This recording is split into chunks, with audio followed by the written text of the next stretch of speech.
No Scilab, como em qualquer outra linguagem de programação, os nossos elementos fundamentais para construir um programa são as variáveis. E a gente tem algumas coisas que são fáceis no Scilab em relação a outras linguagens e outras coisas que merecem um pouquinho de atenção. A primeira facilidade, como a gente já viu em outros vídeos, é a questão de não precisar declarar uma variável. Então, em linguagem C, se eu quiser uma variável inteira do tipo chamada i, eu preciso escrever desse jeito int i, e depois eu posso escrever sei lá, i igual a 2. Mesmo se na linguagem C a gente fizesse aquela coisa de já declarar e atribuir o valor de uma vez só, sempre na linguagem C tem o tipo da variável sendo escrito. E no Scilab isso não é necessário. No Scilab a gente pode fazer simplesmente i igual a 2 e a gente já criou uma variável i com um valor 2. Isso é bacana porque a gente tem menos trabalho, mas de vez em quando isso dá problemas. Só para dar um cheiro desse problema para vocês, eu criei i igual a 2, e para a gente 2 é um número inteiro, mas na verdade, como o Scilab identificou que esse 2 é um número, ele criou uma variável do tipo real, que seria o equivalente a uma variável float ou uma variável double na linguagem C, seria algo parecido com isso. Então, às vezes, as coisas podem fugir um pouco do controle por você não ter essa definição tão precisa do tipo das variáveis. Mas, em geral, é mais fácil programar no Scilab do que em outras linguagens que você tem que declarar o tipo. Um erro muito comum que a gente tem quando a gente está começando a programar é, eu vou limpar aqui só para fazer de novo, a gente criar uma variável, por exemplo, a igual a 1, e aí você quer elevar essa variável ao quadrado. Só que você vai fazer isso lá no final do seu programa, e você esqueceu que você criou a com letra minúscula, e você tenta acessar essa variável com letra maiúscula.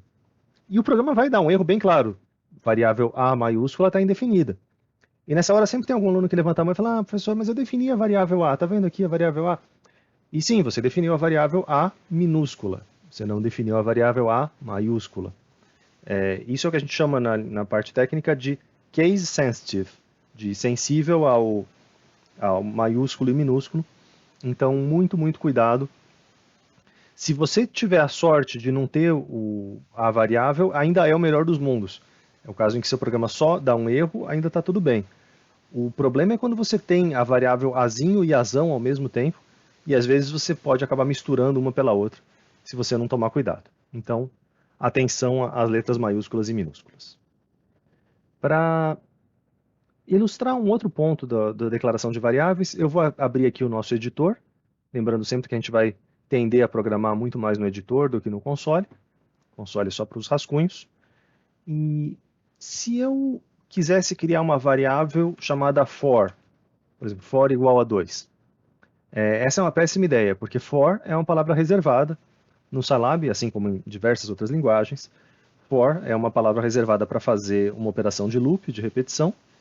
Então, vocês percebam que a cor em que o Scilab escreve esse for já é diferente da cor com que ele escreve o x, que é um nome qualquer de variável, podia ser o meu próprio nome aqui na variável, podia ser qualquer coisa. Existe uma certa lista de palavras reservadas e a gente não pode usar essas palavras como variáveis. Então, quais são essas palavras reservadas? For, if, while, and, else, function, são as palavras que são usadas na maioria das linguagens para indicar controles de operações. E você não precisa memorizar toda essa lista de palavras. A dica que eu dou é: aproveita que você é um falante da língua portuguesa e dê o nome das suas variáveis em português, que a chance de você incorrer em algum erro vai ser bastante pequena. Desde que, por palavras do português, você entenda palavras do português que não sejam como, por exemplo, maçã. Não use acentos, não use cedilha, não use caracteres especiais. Então, dê nomes para suas variáveis em português, mas evitando esse tipo de caractere que pode trazer problema.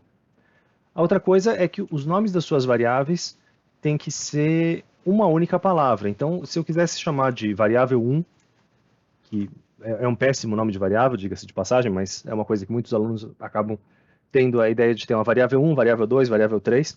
E é uma péssima ideia, porque você não sabe o que quer dizer essa variável 1, variável 2, variável 3. Então, tente usar nomes descritivos.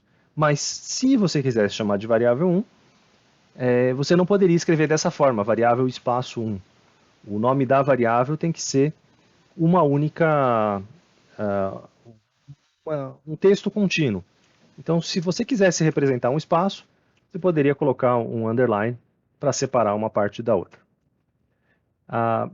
Então, a gente pode fazer dessa forma, né, nome da variável com underlines, ou o outro jeito que a gente costuma usar é alternando maiúsculas e minúsculas, e assim a gente consegue ver a separação das palavras.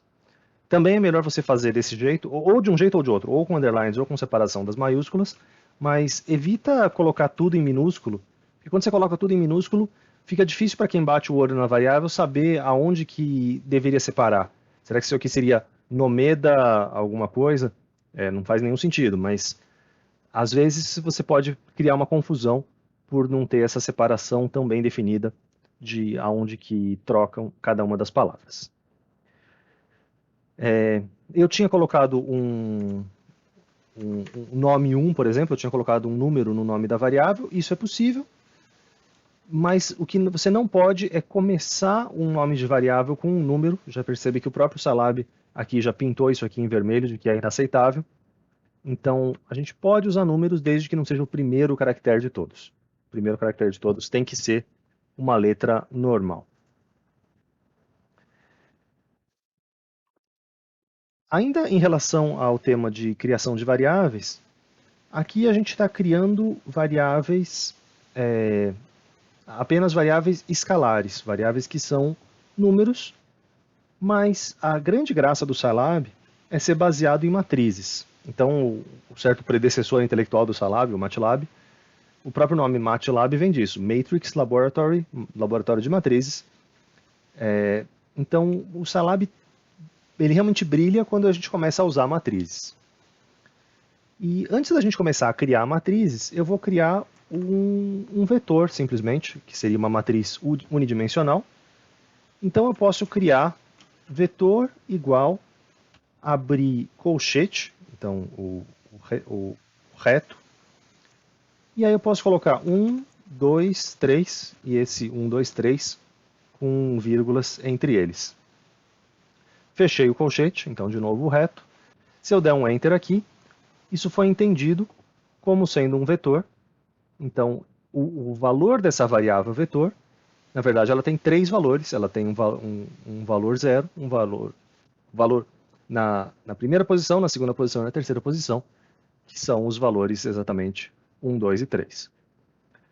Existem várias formas possíveis de criar vetores e criar matrizes. Então, a gente vai percorrer algumas possibilidades com calma. Se eu tivesse feito, eu vou chamar simplesmente de V agora, se eu tivesse feito da seguinte forma, 10, 20, 30, sem as vírgulas, mas simplesmente com espaços entre eles. Criando dessa forma, aparentemente é a mesma coisa, e quando a gente olha aqui no jeito que ele salva, a gente reforça essa ideia de que é a mesma coisa, e realmente é. Então, quando a gente coloca espaços entre os números, é a mesma coisa do que a gente colocar vírgula e espaço. Por isso que essa forma de criar um vetor com espaços é a forma mais comum, é a forma mais corrente que a gente vai fazer quando você quer colocar um número do lado do outro. Ou seja, um vetor linha vai ser criado dessa forma. Não tem por que colocar essa vírgula que é só redundante. Se a gente quisesse criar um vetor coluna, ou seja, um vetor em pé, e a gente poderia usar não o espaço, mas agora a gente vai usar o ponto e vírgula. Então, o mesmo ponto e vírgula que é usado para no final das instruções para mostrar se você quer ver o valor dessa instrução na tela ou não, esse mesmo ponto e vírgula ele tem também o significado de quebrar a linha, de passar para a linha de baixo. Então, se eu escrevo desse jeito, coluna é igual a 0, ponto e vírgula, 10, ponto e vírgula, 100, isso vai fazer o 0, e então, abaixo do 0, o 10, abaixo do 10, o número 100. E aí, esse vetor coluna percebe que aqui no navegador de variáveis ele mostra para a gente quando ele está simplesmente na horizontal, ele está separado por vírgulas, e quando ele está na vertical, ele está separado por ponto e vírgula. E se a gente quiser juntar essas duas ideias, a gente consegue criar uma matriz. Então, se eu fizer 1, 2, 3, ponto e vírgula, 4, 5, 6, o ponto e vírgula é a quebra entre... é a quebra de uma linha para outra. E o espaço indica a mudar de posição em uma mesma linha. Então, fazendo dessa forma, eu vou ter essa matriz em que a primeira linha é 1, 2 e 3, e a linha de baixo é 4, 5, 6. O valor dessa variável A já fica um pouco mais difícil da gente ver no navegador de variáveis, porque é uma matriz relativamente grande. Então ele vai indicar para a gente 2 por 3, que é o tamanho dessa matriz, 2 por 3. E se a gente clicar duas vezes aqui no valor dessa variável A, vai abrir uma outra tela, em que é tipo um Excel, e a gente consegue ver essa variável. A gente não usa muito esse editor de variáveis, mas ele é bacana. Você consegue, inclusive, alterar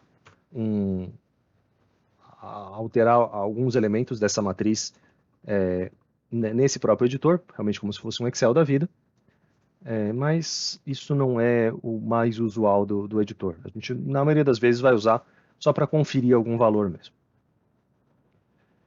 Então, esse é o fundamento da criação de matrizes e vetores. A gente usa espaços para manter na mesma linha e o ponto e vírgula para passar para a linha de baixo.